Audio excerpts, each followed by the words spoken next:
I believed I was part of the Trap family. I was the only one who believed that.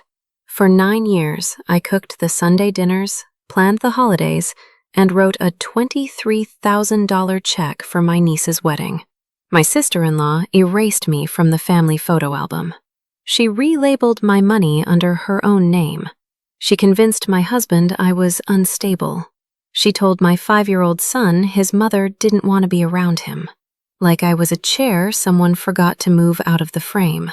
My name is Latasha Trapp. 3 Saturdays ago, at a wedding reception in Charleston, her own daughter said the real number into a live microphone. Her cousin stood up with proof, and the mask she'd worn for 9 years cracked in front of 160 guests. Now, if this story is already making you think of someone who rewrites history to make themselves the hero, hit subscribe right now. Because what Giselle said out loud in front of everyone when the mask cracked, I still can't believe those words came out of her mouth. Hit like, subscribe, turn on that notification bell. This one is going to stay with you. Drop a comment and tell me where you're watching from tonight. I want to know who's out there. Let me take you back to the summer of 2015, the June night I first met Giselle Trapp. Because you need to understand, she didn't start as the villain. She started as the best thing that ever happened to me. I'd been dating Darnell for about 5 months when he said he wanted me to meet his family. He was nervous about it, which I thought was sweet. He kept adjusting his collar in the car, tugging at it like it was a size too small. We were driving out to his mother Yolanda's house on James Island, this big brick colonial with a wraparound porch and wisteria dripping off the railings. The kind of landscape that would take me 3 months and $12,000 to build for a client, but here it just happened naturally. That's Charleston for you. Darnell parked and just sat there for a second. He turned the engine off but didn't move. I could hear the cicadas through the closed windows. He said, "My sister she's a lot. Just don't take anything personally." I laughed. I said, "I grew up with 3 older brothers. I can handle a lot." I couldn't handle Giselle. She came out the front door before we even got up the porch steps. Tall, maybe 5'10" without the heels, and she was wearing heels. This cream-colored jumpsuit with gold buttons down the front. Perfect blowout, huge smile, teeth so white I almost squinted. She hugged me like we'd known each other for years and said, "Oh my God, you're even prettier than Darnell said. Welcome to the family." Her perfume was something with tuberose. I still remember that. And I believed her. I really did. I squeezed her back and I thought, I'm going to have a sister. The dinner was wonderful. Yolanda made shrimp and grits, the real kind, with the andouille sausage and the sharp cheddar. The dining room had this long oak table that sat 12, and every seat was full. Prentice, that's Darnell's cousin, you'll hear more about him later, was arguing about the Gamecocks' chances that season. Giselle asked me about my work, about growing up in Greenville, about how Darnell and I met. She remembered details I'd mentioned once. She laughed at my jokes, real laughs, not polite ones. And when Yolanda brought out the peach cobbler, Giselle said, "Mama, Latasha needs a bigger piece. She's family now." I felt warm, actually warm in my chest, the way you do when you're somewhere you belong. I remember driving home that night and telling Darnell, "Your sister is amazing. I don't know what you were worried about." He didn't say anything, just kind of half smiled and changed the radio station. His jaw was doing this thing, this tight little flex he does when he's holding something back. I drove another 6 blocks before the silence registered, but I didn't push it. I figured he was just being a protective little brother.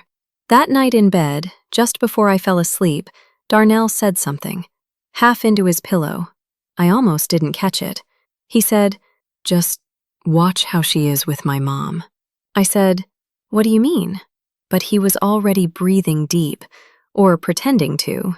I didn't understand what he meant for another 2 years. By then, it was too late to ask. Darnell and I got married in October 2016. Small ceremony at Magnolia Plantation. 40 guests, most of them family. Spanish moss hanging over the altar. Golden light coming through the live oaks at that angle you only get for about 20 minutes in the late afternoon. My mother cried before I even started walking. Giselle was my maid of honor. That was her idea, not mine.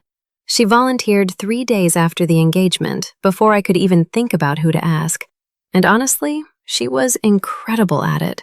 She organized the bridal shower, handled the seating chart, calmed me down when the florist canceled 2 days before. She drove 45 minutes to a backup florist in Somerville and came back with arrangements that were better than the originals. At the rehearsal dinner, she stood up and gave a toast. She said, "I always wanted a sister. And Latasha, God answered a prayer I didn't even know I was praying." Yolanda grabbed my hand under the table and squeezed it. I had tears running down my face. I thought I'd gained a sister. Our first year of marriage was good. Really good. We bought a house on the west side of Charleston. A little 3-bedroom ranch with a yard that was nothing but weeds and red clay and one half-dead crepe myrtle leaning toward the fence. I spent every weekend that first year turning it into something. New beds, new drainage, a stone path that curved past the kitchen windows so you'd see the zinnias first thing in the morning. That's what I do. I take broken ground and make it grow. Our son, Malcolm, was born in August 2017.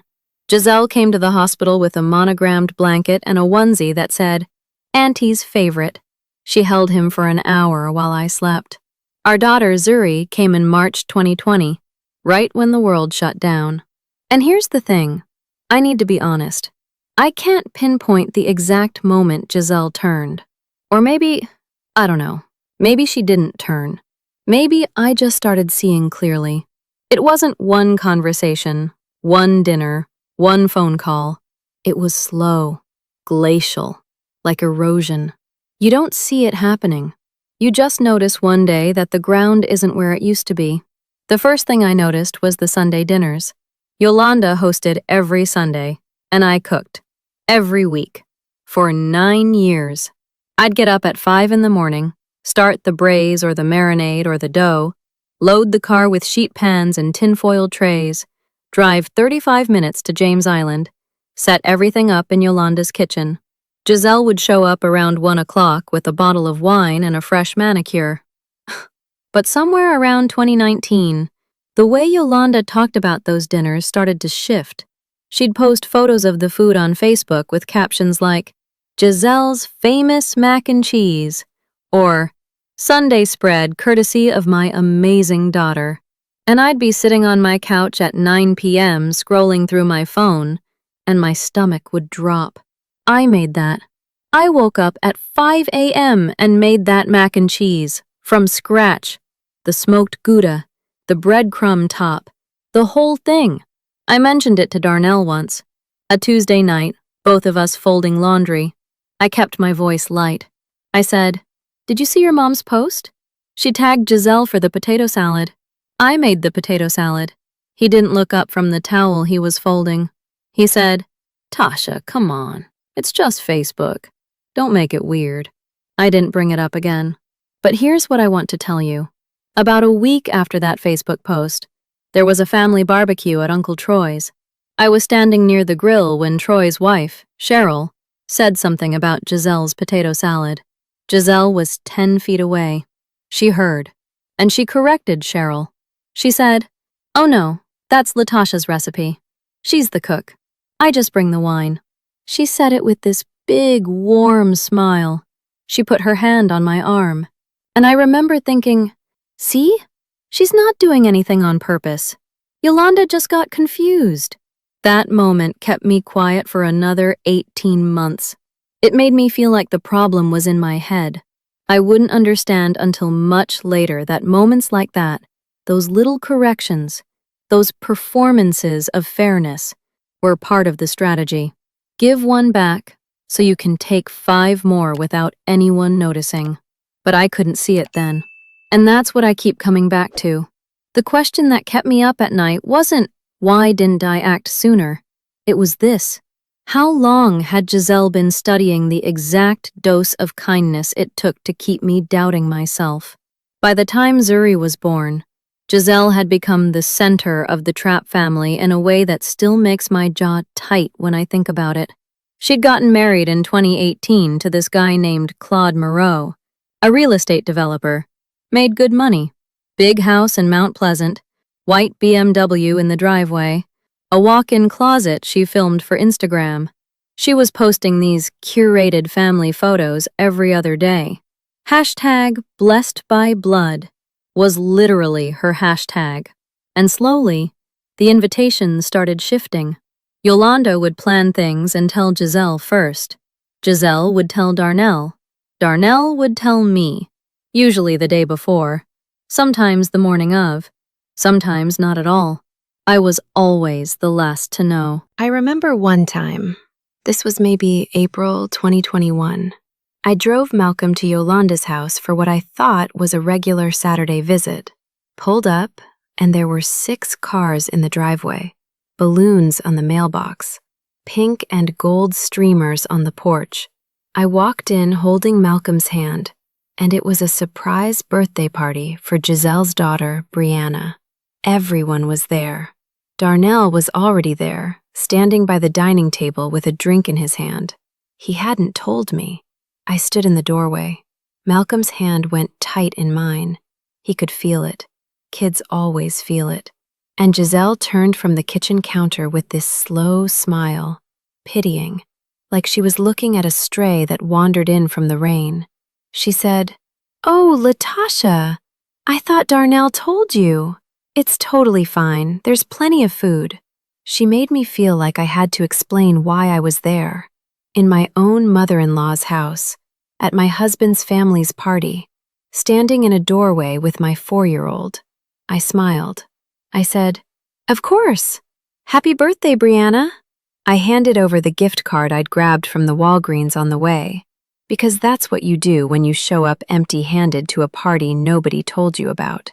And I sat on the edge of the couch for 3 hours, watching Giselle orchestrate the whole thing, and I didn't say a single word about it.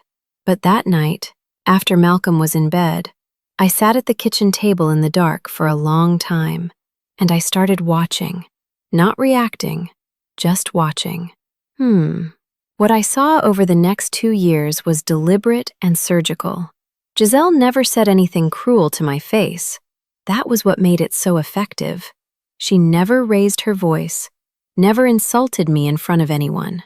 What she did was quieter than that. She'd tell Yolanda that I'd said I couldn't make it to dinner, when I'd never been asked. She'd tell Prentice that I thought his new apartment was kind of small, a conversation that never happened. She'd call Malcolm's school and mention that the family was going through some changes and Latasha might be a little overwhelmed right now. One time, I went to pick up Malcolm, and the front desk lady gave me this soft, careful look and said, "How are you doing, Mrs. Trapp?" I mean, really. And I thought, what did Giselle say to these people? She built this entire version of me that didn't exist.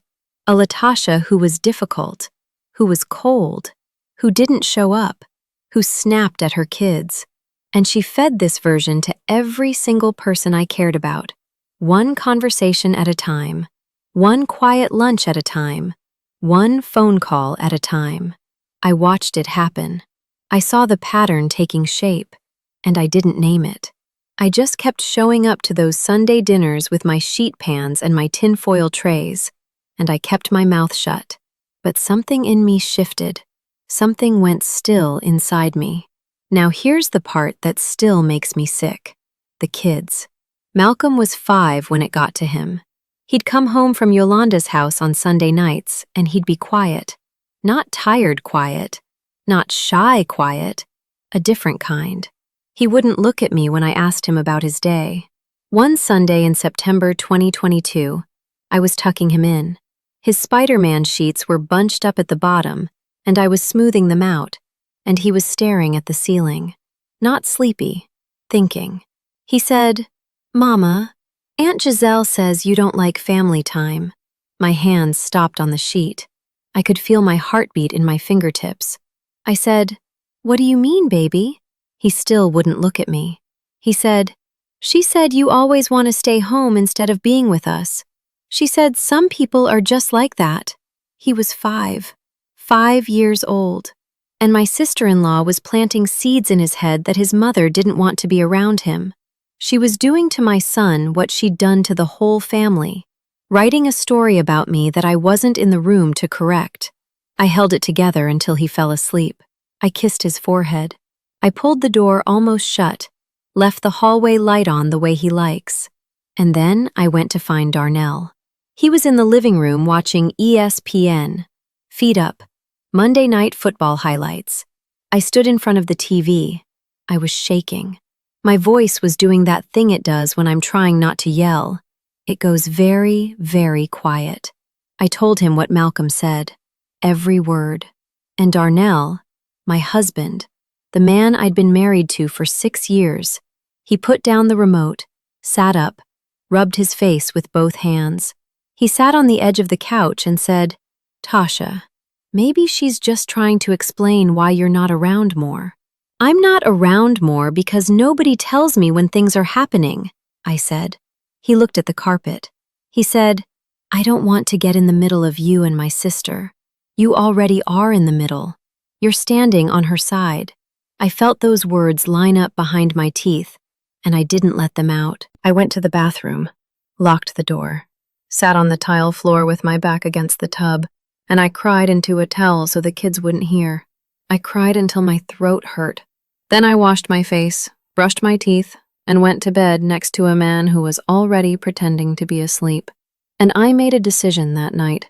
I was going to document everything, every lie, every omission, every manipulated story, dates, details, exact words when I could remember them.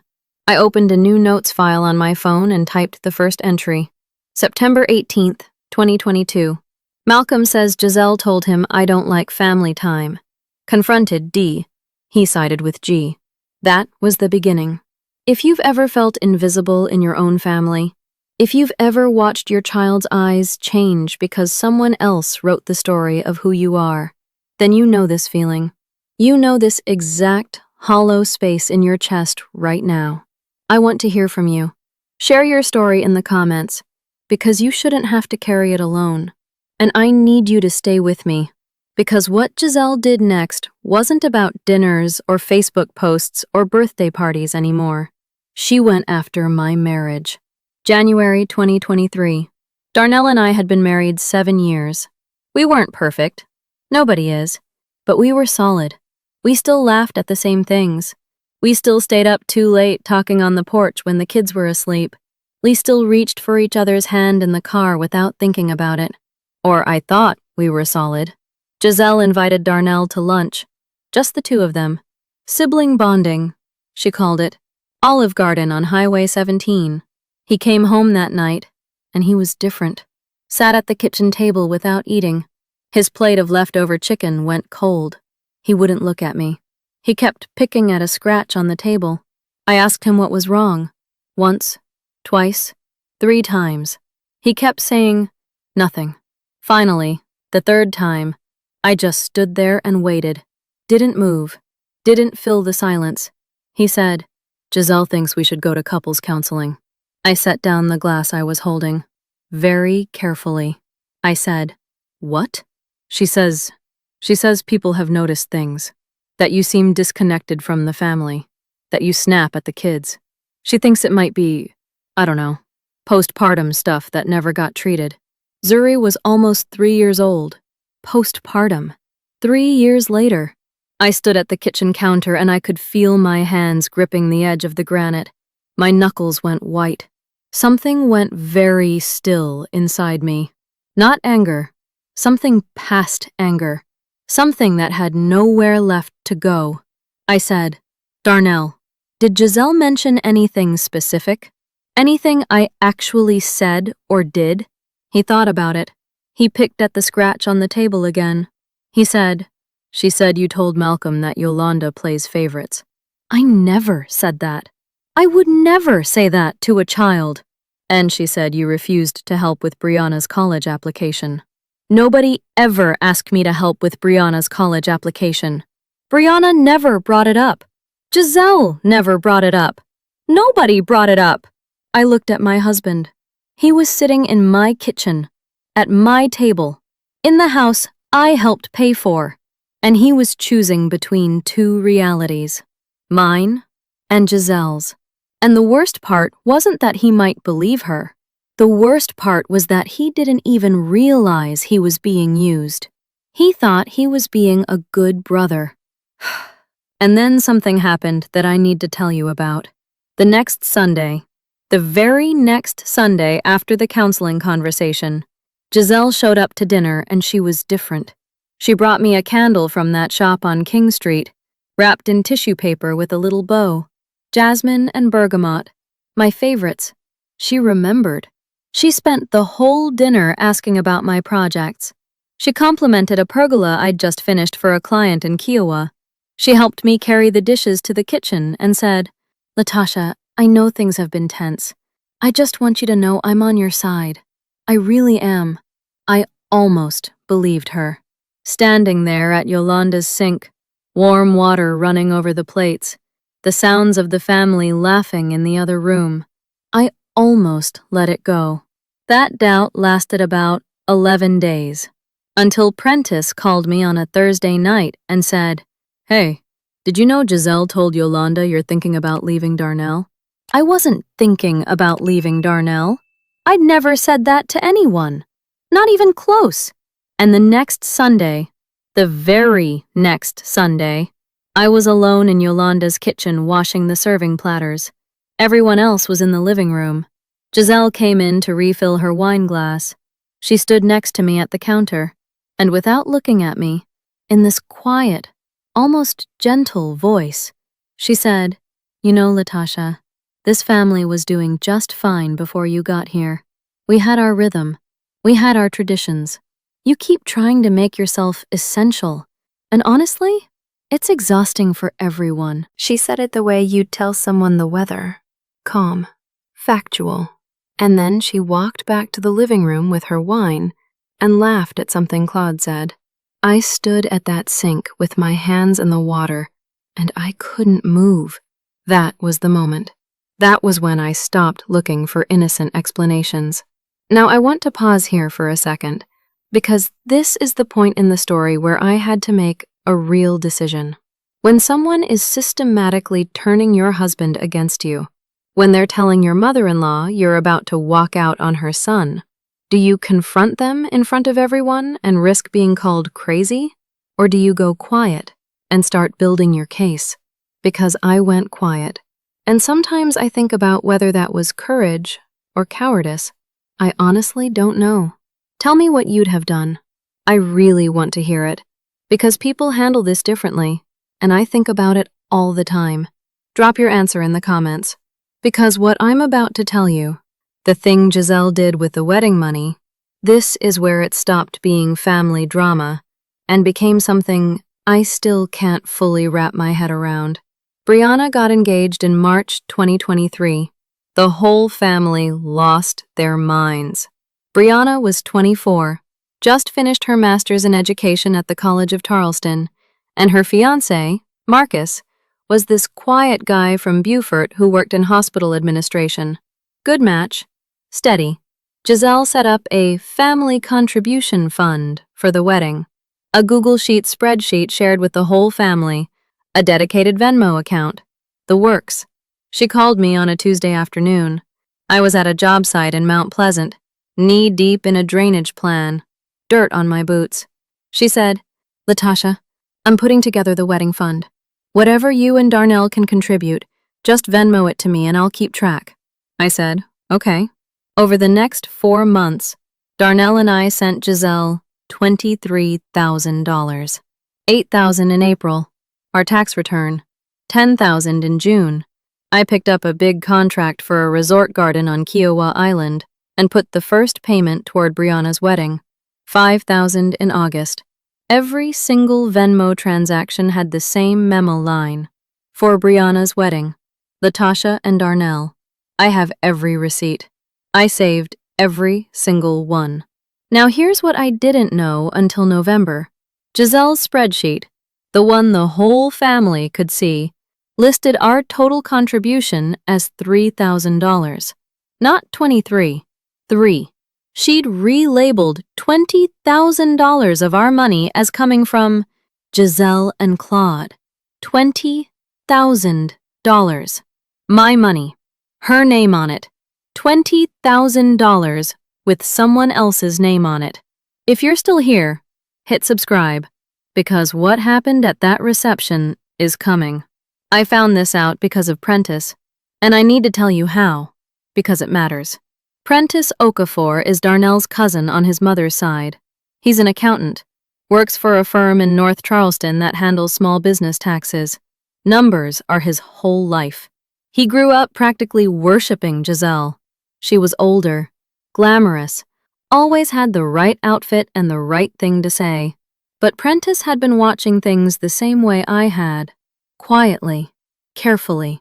Thanksgiving dinner, November 2023. Prentice was helping Yolanda set up the dining room.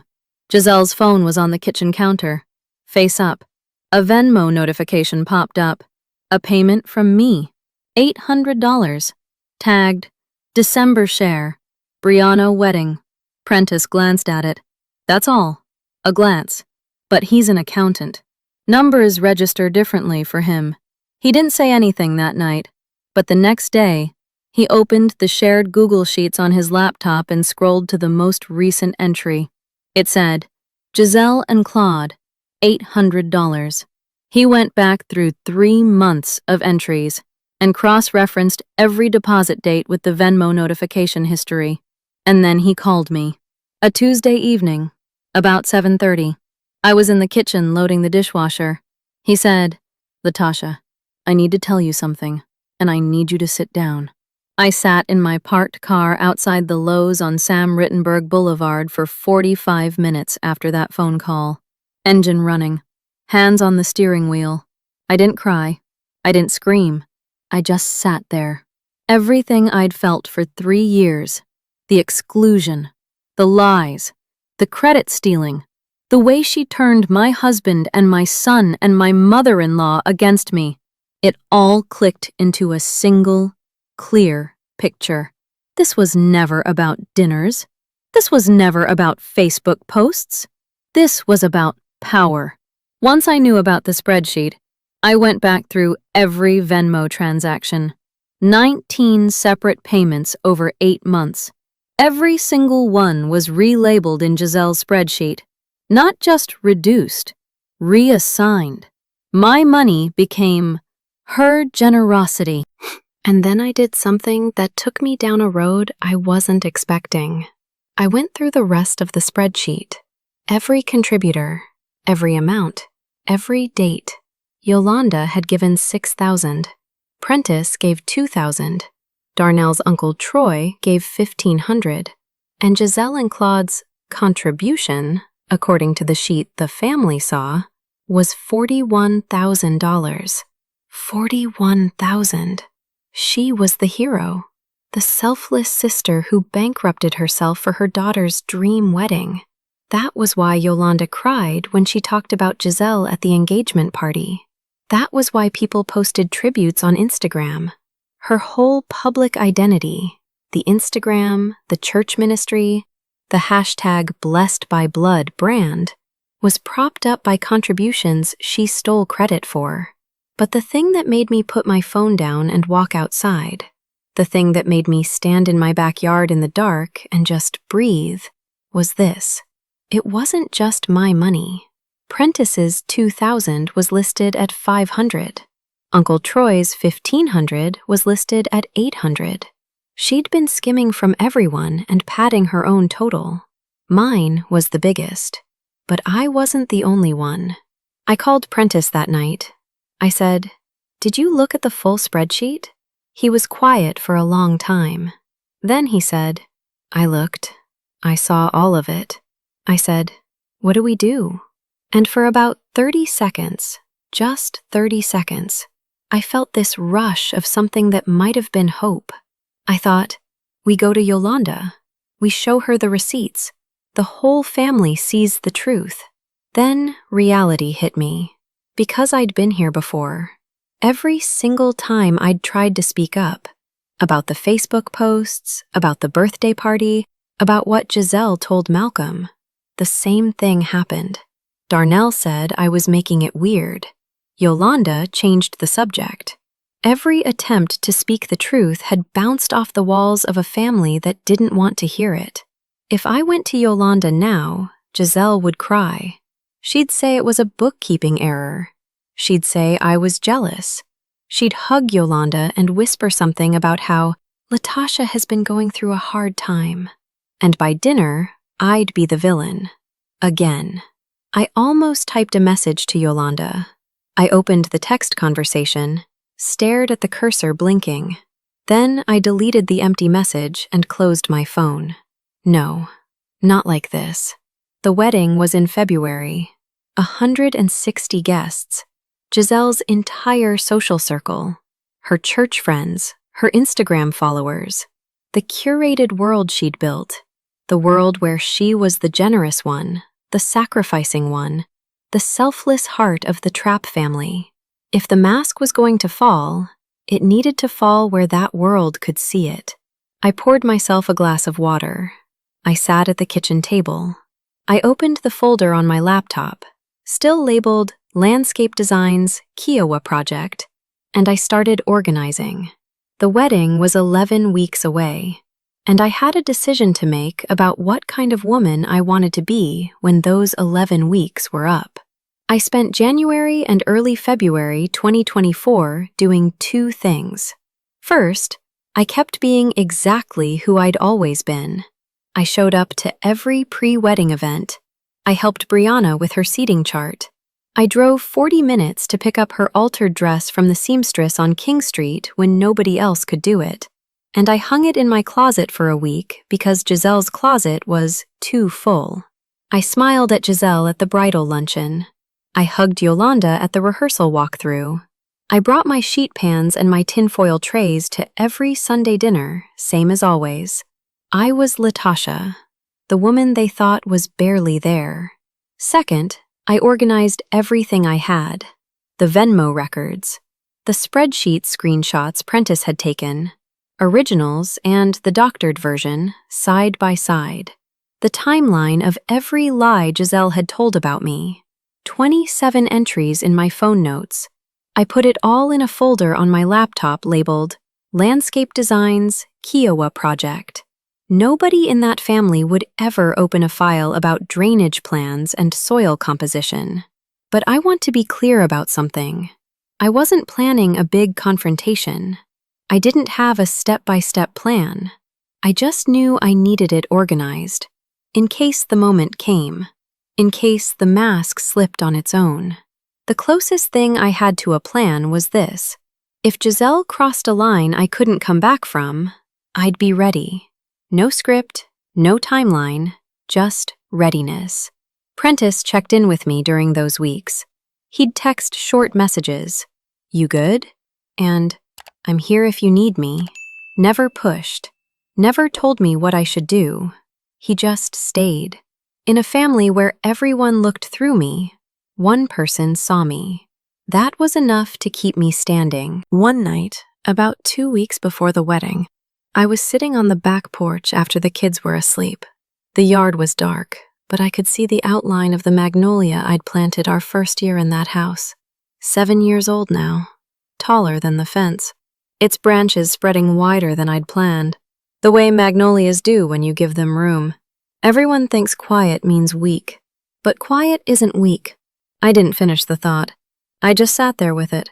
If you were standing where I was standing right now, evidence in a folder, wedding days away, a family that doesn't even know they've been lied to, would you walk into that reception? Would you risk everything on the chance that the truth would come out on its own? Tell me in the comments, because I need to know if I'm the only one who would have done what I did, which was nothing. I walked in with no plan, because what I didn't expect, what nobody at that wedding expected, was that I wouldn't be the one who detonated the bomb. Giselle did that all by herself. Her own daughter lit the fuse, and it started with a burgundy photo album. February 17th, 2024, Brianna's wedding day. The ceremony was at the Belmont Pavilion on the harbor. White roses in tall glass vases along the aisle, 200 chairs in rows on the lawn, the harbor behind the altar going gold and pink as the sun dropped. Brianna looked stunning. Fitted satin gown with a cathedral train that pooled on the grass behind her. Marcus was crying before she got halfway down the aisle. I sat in the third row with Malcolm and Zuri. Darnell was in the wedding party, groomsman for Marcus's brother. I watched my husband stand up there in his rented tux, shoulders straight, smiling for the photos. And I thought, he doesn't know. He still doesn't know what his sister did with our money. He thinks Giselle is the most generous person in this room. The reception started around 6. I found our table. Table 9, near the back, between the dessert station and the emergency exit, not the family table. Giselle had done the seating chart, and she'd put me between Darnell's old college roommate and Claude's aunt from Savannah, people I barely knew. I sat down. I smiled. I ate. Then the toasts started. Claude's father went first. Short, funny, a joke about Marcus's golf game. Then the maid of honor. Sweet speech. Lots of crying. Then Giselle stood up. She had a microphone in one hand and that burgundy photo album in the other. She said, "Before I give this to my baby girl, I want to show everyone the story of our family." They dimmed the lights. A projector lit up the screen behind the head table. Photo after photo. Giselle and Brianna at the beach. Giselle and Yolanda at Christmas. Giselle and Darnell as kids. Family reunions. Birthday cakes. Holiday tables. 47 photographs spanning nearly 30 years of the Trapp family. And I wasn't in a single one. I sat there counting. My hands were flat on the tablecloth. Flat and still. Malcolm was next to me, watching the screen, and I could see his eyes moving photo to photo to photo. He tugged my sleeve. He leaned close and whispered, "Mama, where are you?" I couldn't answer him. I put my hand on his knee under the table and I squeezed, and I kept watching the screen. Giselle finished the slideshow. She picked up the microphone and started thanking people. Her voice was warm, practiced. She said, "I want to thank my mother, Yolanda, who taught me what unconditional love looks like. I want to thank Claude, my rock. I want to thank Prentice, who drove 3 hours to pick up the flowers when the delivery fell through. I want to thank every single person who contributed to making Brianna's dream come true." She looked around the room. Her eyes swept past me the way you'd look past a support column, something that holds the room up but doesn't need acknowledging. "This family," she said, "is everything. And every penny, every prayer, every sacrifice that went into this day, it came from love." The room clapped. Yolanda was crying. People were pushing back their chairs to stand. And then, and I need to take a breath here, Brianna took the microphone from her mother. She said, "Wait, I want to say one more thing." The room went quiet. You could hear the harbor through the windows. Brianna said, "I know my mom organized all of this, but I just want to say a special thank you to Aunt Latasha, because her gift made it possible for us to book this venue." She paused. She was smiling. She didn't know what she was doing. "Mom, you told me not to mention it, but $23,000 is, that's my whole reception right here." The string quartet had stopped. The caterers were frozen mid-pour. 160 people in that room, and not one of them made a sound. Brianna had seen the Venmo receipts 3 weeks earlier. She'd been at Giselle's house, helping organize the last-minute vendor payments. She needed the caterer's phone number, and Giselle handed her the phone. Brianna opened Venmo to find the payment, and instead, she found 19 transactions from Latasha Trapp, totaling $23,000. She didn't know about the spreadsheet. She didn't know what her mother had done. She thought she was being generous with a thank you. She thought she was being kind. The silence that followed was the loudest sound I've ever heard. I saw it happen in stages. Like time slowed down, and I could see each piece fall separately. First, confusion. People looking at each other, looking at Giselle, looking at me. 23,000 from Latasha? The spreadsheet said 3. Then Yolanda spoke. She was sitting at table 1, right up front, still holding a crumpled tissue from crying during the toast. She said, "Brianna, sweetie, that's... no. The spreadsheet says Latasha and Darnell gave 3,000. Brianna blinked. She said, "What?" "No. Mom showed me the Venmo. It was 23,000. I saw it on her phone when I was picking out the caterer." Every head in that room turned to Giselle. She was standing by the projector, still holding the burgundy album. And her face? I will never forget her face. It was like watching someone try to solve an equation that had no answer. Her mouth opened, closed, opened again. She said, "Brianna, honey, you're confused. That was a combined total from several." "Mom," Brianna's voice was steady and sharp. "It said Latasha Trapp. I read it 3 times. Giselle looked at Yolanda. She looked at Darnell. She looked at the room full of people who had spent the last 5 years believing she was the selfless heart of this family. And she did what she always did. She tried to flip it. "Latasha told me to put it under our name," she said. "She didn't want the attention. She asked me to keep it private." I didn't move. I sat at table 9 with my hands on the tablecloth, and I said nothing. Then Prentice stood up. Table 14. He had his phone in his hand. He said, "Giselle, I've seen the spreadsheet. The original one and the one you shared with the family. They're not the same." Giselle's voice went thin. "Prentice, sit down. This is not the time." "It's exactly the time," he said. "Because I also found the Venmo history. 19 payments from Latasha and Darnell. Every single one relabeled under your name." The room made a sound. Not a gasp, not words. More like the sound of 160 people exhaling at once. Giselle's hand was shaking. The burgundy album slipped from her fingers and hit the table with a thud that echoed through the silence. Someone at table 6 stood up. Someone else sat down. Claude took a step toward his wife, and she held up her hand to stop him. And then she cracked. Not the way I expected. Not with tears or denial. She turned to me, looked right at me for the first time in years. Really looked, like she was seeing me clearly and hating what she saw. And she said, "You were never supposed to matter this much."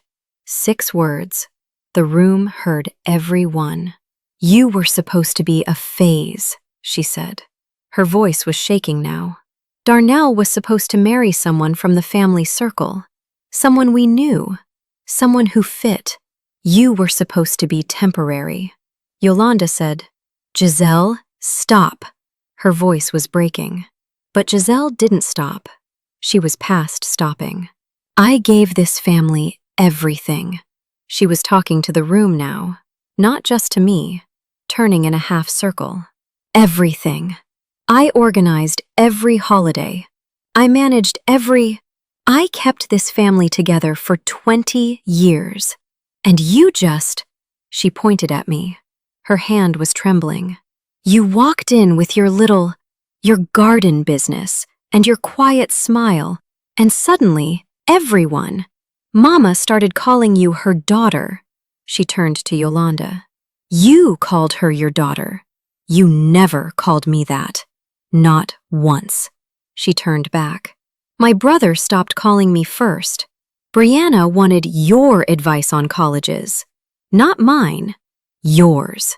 She stopped, looked around the room. Everyone was staring. Someone's phone was face down on the table, still recording a video that was supposed to be the toast. "You weren't supposed to be permanent," she said, quieter now, almost to herself.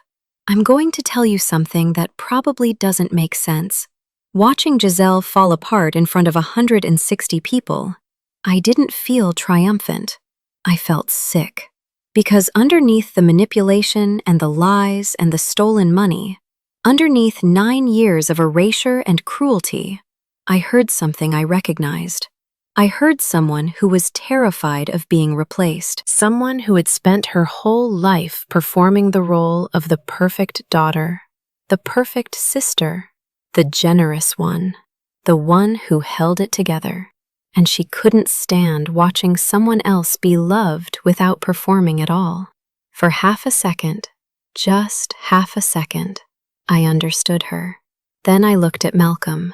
He was sitting next to me, very still, and his eyes were on that projector screen where the burgundy album was still displayed. 47 photos, 0 of his mother. He whispered, "Mama, where are you?" Same words, different weight. The understanding disappeared. After Giselle's speech, her real speech, the one she never meant to give, the reception didn't end the way receptions are supposed to end. There was no last dance, no bouquet toss, no sparkler exit. It just came apart, quietly. People stopped dancing. The DJ cut the music. The caterers started clearing plates that hadn't been finished. Yolanda was at table 1 with her head in her hands, Cheryl rubbing her back.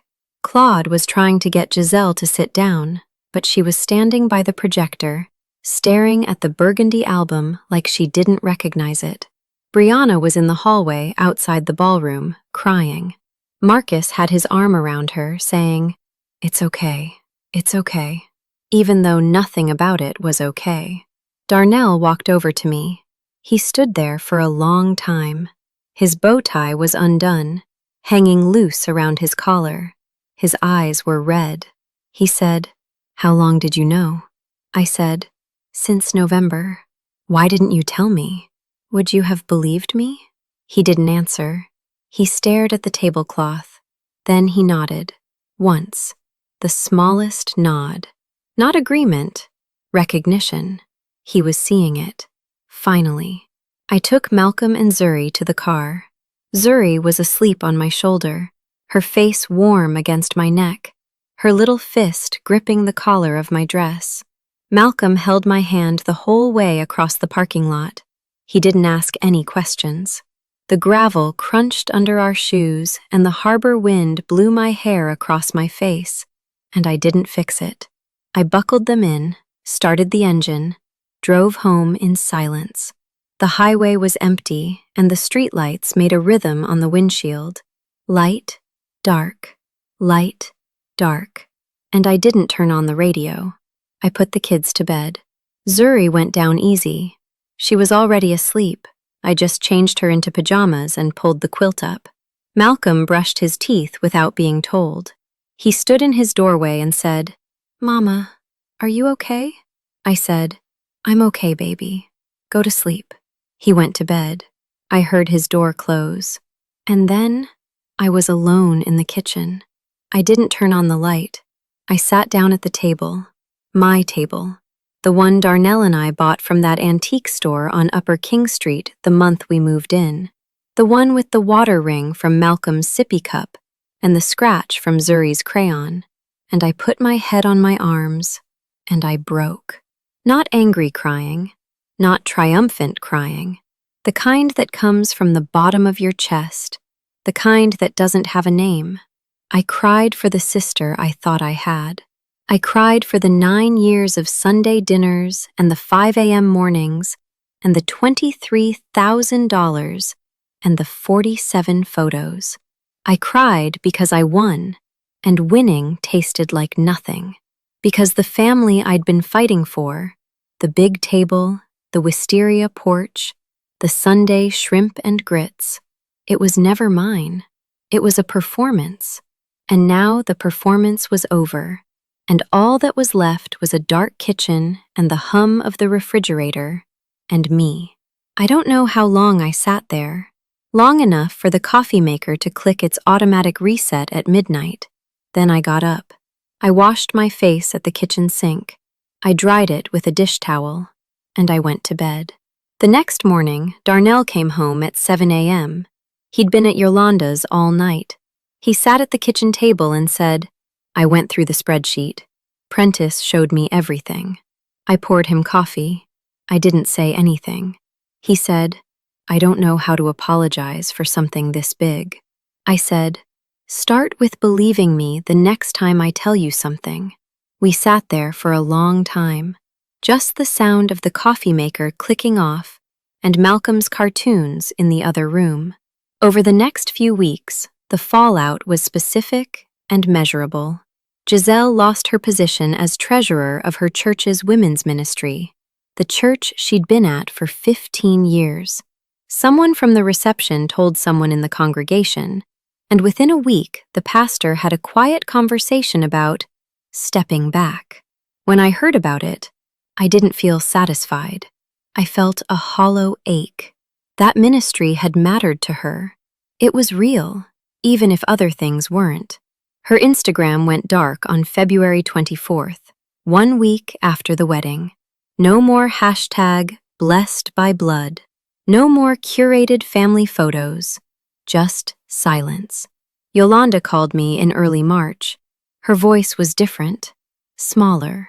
She said, Latasha, I owe you an apology that I don't have the words for yet, but I'm trying. I said, I know you are. She paused. Then she said, I should have listened to you. Years ago, I should have listened. Darnell and I started counseling. Real counseling, not the kind Giselle prescribed. Every Thursday at 4:30 with a therapist on Calhoun Street. Some sessions were brutal. Darnell cried more than I did, which I did not expect. He kept saying, I should have seen it. Not everyone came around. Darnell's Uncle Troy, the one whose $1,500 got listed as $800, he didn't want to talk about it. He said, families handle things internally. And that was the last time he picked up when I called. That stung more than I expected. But not every person chooses the truth when the truth is uncomfortable. The money. In late March, after Yolanda sat Giselle down with the real spreadsheet and the Venmo records, Giselle transferred back $11,000 to our account. Not the full $20,000 she'd relabeled, but 11. Claude paid it from their joint account. Giselle said the rest had already been spent on the wedding. Whether that was true, I honestly don't know. I stopped caring about the exact number somewhere around then. Prentice and I got closer after that. He told me one Saturday, over coffee, that watching Giselle's mask fall at that reception was the loneliest moment of his life. He said, I realized I'd been believing a character, not a person, for 28 years. We go to the same coffee shop on Saturday mornings now. He's become the brother I never had in that family. And Brianna. She called me 2 weeks after the wedding. Her voice was small and careful. She said, I'm sorry I said it like that, in front of everyone.